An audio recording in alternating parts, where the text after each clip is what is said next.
Hello నమస్తే, welcome back to my channel friends. మీలో ఎంతమందికి మష్రూమ్ అంటే ఇష్టమో కామెంట్ చేయండి, నేను తెలుసుకుంటాను. ఈరోజు మష్రూమ్ రెసిపీ ఫ్రెండ్స్.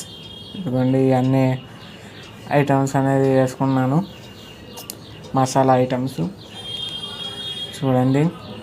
అంతా కలిపాక ఇలా వచ్చింది. అసలు మీలో ఎంతమందికి మష్రూమ్ అంటే ఇష్టమో కామెంట్ చేస్తే నాకు తెలుస్తుంది. ఇలా డీప్ ఫ్రై చేసుకోండి, మసాలా కలుపుకొని. ఇలా తక్కువ వేసుకుంటే మంచిది, ఎక్కువ వేసుకుంటే కొద్దిగా తిప్పలాక అలాగా విసుగు వస్తుంది. చూశారు కదా ఎలా ఉంది. దీన్ని మష్రూమ్ 65 కూడా అంటారు. టేస్ట్ విషయానికి వస్తే 4 స్టార్ ఇస్తాను 5కి. అది లైక్, షేర్, సబ్స్క్రైబ్ చేసుకొని మన కంటెంట్ నచ్చితే చేసుకోండి.